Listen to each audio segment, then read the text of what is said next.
Good morning 10 class. ये आपकी आज की वर्कशीट है, वर्कशीट नंबर 24। आज ये 2 तारीख की आपकी वर्कशीट है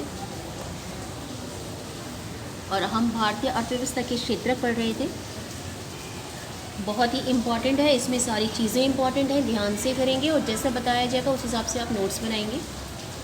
भारतीय अर्थव्यवस्था के क्षेत्र 3 क्षेत्रकों में हम बांटते हैं, मतलब भारतीय अर्थव्यवस्था में जितने कार्य होते हैं उन कार्यों को हम 3 भागों में बांटते हैं। पहला है प्राथमिक क्षेत्र, वह क्षेत्र जिसमें प्राकृतिक संसाधनों का हम प्रयोग करते हैं और फिर वस्तुओं का उत्पादन करते हैं, उसे प्राथमिक क्षेत्र कहते हैं। इसे कृषि और सहायक क्षेत्र भी कहते हैं। जैसे कृषि करना एक प्राथमिक क्रिया है, मछली पालन एक प्राथमिक क्रिया है, खनिजों का खनन एक प्राथमिक क्रिया है, वनों का काम करना, वनों का वो भी एक प्राथमिक क्रिया है। ठीक है, तो इसको जितने पॉइंट्स हैं ये पॉइंट्स आप पॉइंट्स में लिखेंगे। जैसे पहला पॉइंट, वह क्षेत्र जिसमें प्राकृतिक संसाधनों का प्रयोग करते हैं वो उसे प्राथमिक क्षेत्र कहते हैं। प्राथमिक क्षेत्र को कृषि और सहायक क्षेत्र भी कहते हैं, दूसरा पॉइंट। और तीसरे पॉइंट में आप इसके उदाहरण देंगे, जैसे कृषि, मत्स्य पालन, खनन, वानिकी मतलब वनों का काम, इन सबको क्या कहते हैं? प्राथमिक क्षेत्र। फिर आया द्वितीयक क्षेत्र, वह क्षेत्र जिसमें प्राथमिक क्षेत्र से हम वस्तुएं लेते हैं और फिर नई वस्तुओं का विनिर्माण करते हैं। जैसे प्राथमिक क्षेत्र से लिया गन्ना और फिर फैक्ट्री में बनाया उसका चीनी। ठीक है, तो गन्ना क्या है? गन्ना उगाना क्या है? प्राथमिक क्रिया, उससे चीनी बनाना वो है द्वितीयक क्षेत्र का काम, विनिर्माण क्रिया। जैसे प्राथमिक क्षेत्र से लिया कपास और उसके बनाया सूती कपड़ा, तो ये क्या है? ये भी द्वितीयक क्षेत्र है। ठीक है, जैसे फैक्ट्री निर्माण, जैसे भवन निर्माण, ये सब क्या है? ये द्वितीयक क्षेत्र है। ठीक है, इसको भी आपने पॉइंट्स में लिखना है। और इसका दूसरा नाम, द्वितीयक क्षेत्र को औद्योगिक क्षेत्र भी कहते हैं, विनिर्माण क्षेत्र भी कहते हैं। उदाहरण आपने देना है, जो मैंने दिया है वो भी लिखना है कि कपास उगाना प्राथमिक क्रिया है और उससे एक सूती कपड़ा बनाना द्वितीयक क्रिया है। इसके बाद आया तृतीयक क्षेत्र। अब प्राथमिक क्षेत्र और द्वितीयक क्षेत्र में जितनी भी चीज़ें बनी हैं उनको बाज़ार तक पहुंचाने में जितनी चीज़ें मदद करती हैं वो सब तृतीयक क्षेत्र में आती हैं। और तृतीयक क्षेत्र को सेवा क्षेत्र भी कहते हैं। जैसे अब जो तैयार माल है, प्राथमिक से कच्चा माल मिला, द्वितीयक ने सामान बनाया, उसको बाज़ार तक पहुँचाने के लिए आपको गाड़ियाँ चाहिए। परिवहन किस में आएगा? तृतीयक में। आपको बैंकिंग चाहिए, पैसा लेना है, बैंक से लोन लेना है, वो किस में आएगा? वो आएगा आपका तृतीयक में। आपको चीज़ें स्टोर करके रखनी है, भंडारण करना है, वो किस में आएगा? वो आएगा आपका तृतीयक में। तो बैंकिंग, परिवहन, भंडारण, बीमा, ये सब किस में आता है? संचार, फ़ोन करना है आपको, फ़ोन करके इधर उधर आपको न्यूज़ देनी है, मार्केट के बारे में पता करना है, वितरण, डिस्ट्रीब्यूशन, ये सब किस में आता है आपका? ये सब आता है आपका तृतीयक क्षेत्र। ठीक है, अब आगे देखते हैं। आगे आपकी कुछ टर्म्स हैं। जैसे पहली टर्म है सकल घरेलू उत्पाद। क्या होता है सकल घरेलू उत्पाद? किसी विशेष वर्ष में, मतलब हम एक वर्ष की काउंटिंग करते हैं, कोई भी एक वर्ष का, प्रत्येक क्षेत्र मतलब प्राथमिक, द्वितीयक और तृतीयक, उसमें जितनी भी वस्तुएं बनती हैं उसमें जितनी भी वस्तुएं बनती हैं उनमें अंतिम वस्तुओं के मूल्य को सकल घरेलू उत्पाद कहते हैं।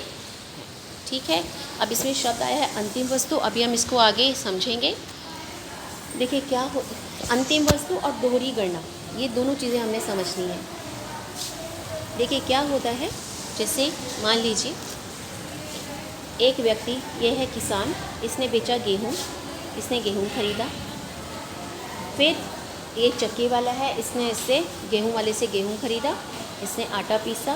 ये केक वाला है या बिस्किट वाला है, इसने इससे आटा खरीदा और फिर इसने केक बनाया और फिर इसने उपभोक्ता को बेचा। ठीक है, अब देखिए यहाँ से शुरू हुआ था। जब गेहूँ वाले ने इसे बेचा तो इसने गेहूँ इससे ख़रीदा। जब आटा वाले ने इसको आटा पीस लिया, जब इसने इसको बेचा तो इसमें गेहूं का मूल्य भी शामिल है, जब इसने इसमें बेचा तो इसमें आटे का मूल्य भी शामिल है। और जब केक बिका तो उस केक में गेहूं का भी, आटे का भी, केक का भी, तीनों का मूल्य शामिल है। तो जो वस्तु अंतिम हाथों में पहुंच जब वस्तु अंतिम हाथों में पहुंच जाती है, जिसके बाद उसका मार्केटिंग नहीं होना है, जिसके बाद उसने बाज़ार में नहीं जाना है, उसे कहते हैं अंतिम वस्तु। ठीक है, पहली बात। और इन बाकी वस्तुओं को क्या बोलते हैं? जब वस्तु किसी अन्य प्रक्रिया से गुजरती है तो उसे कहते हैं मध्यवर्ती वस्तु। मतलब किसी अन्य चीज़ को बनाने के लिए उस चीज़ का प्रयोग किया जाता है तो उसे मध्यवर्ती वस्तु कहते हैं। ठीक है, ये तो हो गई अंतिम वस्तु। तो आपको अंतिम वस्तु समझ में आ गई। अब हम क्यों करें भाई अंतिम वस्तु की गणना? क्यों करें?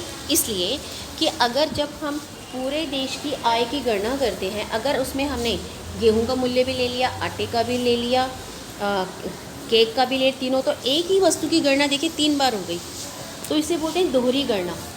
दोहरी गणना हुई ना, तो दोहरी गणना की समस्या से बचने के लिए हम जब सकल घरेलू उत्पाद की गणना करते हैं तो हम केवल अंतिम वस्तु के मूल्य को ही शामिल करते हैं। ठीक है, बिल्कुल क्लियर एग्जाम्पल के साथ आपको समझाना आना चाहिए ये। इसके बाद आगे देखिए, आगे हमारे पास 2 डाटा दे रखे हैं, 71-72 का और इधर 11-12 का। हम 11-12 के डाटा से ही समझेंगे। 11-12 का डाटा आप देखिए कि सकल घरेलू उत्पाद में देखिए आप कि प्राथमिक क्षेत्र का कितना योगदान है। प्राथमिक क्षेत्र पूरे जितना भी सकल घरेलू उत्पाद है उसमें केवल 15% का योगदान देता है। मतलब 100 रुपये में से 15 रुपये ही इसके आते हैं, जबकि ये लगभग 50% लोगों को रोज़गार देता है। इतने लोग इसमें लगे हुए हैं, फिर भी उत्पादन क्षमता कितनी है? केवल 15 रुपये। जो द्वितीय क्षेत्रक है ये 25% देता है, मतलब 100 में से 25% हिस्सा इसका है और इतने ही लोगों को लगभग ये रोज़गार देता है। तृतीय क्षेत्रक इतनी आय देता है सकल घरेलू उत्पाद में 60%, 100 रुपये में से 60 रुपये तृतीय क्षेत्र के ही हैं। और केवल काम कितने लोगों को देता है? केवल 27 लोगों को काम देता है। तो देखिए कितना उल्टा है कि प्राथमिक क्षेत्रक में सबसे ज़्यादा लोग लगे हुए हैं और सबसे कम इनकम प्राथमिक क्षेत्रक ही देता है। उपरोक्त सारणी से यह स्पष्ट हो जाता है कि द्वितीयक एवं तृतीयक क्षेत्रक का सकल घरेलू उत्पाद में योगदान 3/4 है, सबसे ज़्यादा योगदान है, जबकि कार्यशील जनसंख्या की लगभग 50% आबादी को ही ये रोज़गार देता है। ठीक है ना, 3/4 योगदान देता है, जबकि रोज़गार केवल 50% को ही देता है। पिछले कुछ सालों में अर्थव्यवस्था की प्राथमिक क्षेत्रक पर निर्भरता कम हुई है, परंतु यह अभी भी कुल कार्य जनसंख्या के लगभग 50% आबादी को रोज़गार प्रदान करता है। इससे अभिप्राय यह है कि कृषि में आवश्यकता से अधिक लोग कार्यशील हैं। मतलब इसका अर्थ ये है कि वहाँ पर छिपी हुई बेरोज़गारी है। देखिए कैसे, इसको भी एक उदाहरण से आप समझेंगे। मान लीजिए ये एक खेत है, इस खेत में 10 लोग काम करते हैं और 10 लोग जब काम करते हैं तो 100 किलो गेहूं का उत्पादन करते हैं। अब हमें क्या लगा कि हमने जो देखा उसे लग रहा है कि 10 लोग काम कर रहे हैं इसीलिए 100 किलो गेहूं का उत्पादन हो रहा है। लेकिन अगर आप इसमें से 5 लोग हटा दें और केवल 5 लोग काम करेंगे, जब केवल 5 लोग काम करते हैं तभी भी 100 किलो गेहूं का उत्पादन होता है।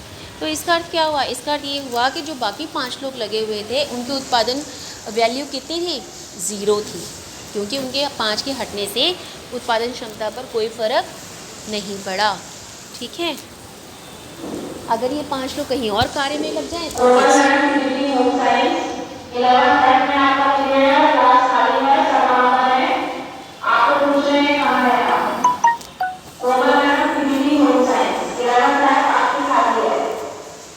अगर ये 5 लोग कहीं और काम करेंगे तो इनकी इनकम भी इसके परिवार की आय में जुड़ जाएगी। तो ऐसा लगता है कि खेत में 10 लोग काम कर रहे हैं, लेकिन वास्तव में उनमें से कुछ लोगों की उत्पादन क्षमता 0 होती है। इसे कहते हैं छिपी हुई बेरोज़गारी या छिपी हुई बेरोज़गारी, या फिर इसको कहते हैं अल्प बेरोज़गारी, या फिर इसको कहते हैं प्रच्छन्न बेरोज़गारी। अलग से ज़रूर इसके बारे में आप लिखेंगे उदाहरण के साथ। अब क्वेश्चंस देख लीजिए। भारतीय अर्थव्यवस्था के तीनों क्षेत्रकों की तुलना करिए। तुलना कैसे करनी है? तुलना आपको यही डायग्राम बना के करनी है, देखिए, और ऐसे ही समझाना है कि जैसे अगर आपको ये लैंग्वेज मुश्किल लगती है तो आप जैसे मैंने बताया कि 15% योगदान है लेकिन रोज़गार केवल 50% को देता है, इस हिसाब से आपको पॉइंट्स में समझाना है, तब जाके आपको तुलना करनी है। सकल घरेलू उत्पाद से आप क्या समझते हैं? वर्णन करना है तो वर्णन देखिए कैसे करना है, जैसे आपको बताया गया है ऊपर मैंने आपको समझाया है। ये रहा सकल घरेलू उत्पाद, और इसमें आप फिर अंतिम वस्तु भी समझाएंगे अगर क्वेश्चन ज़्यादा मार्क्स का हुआ।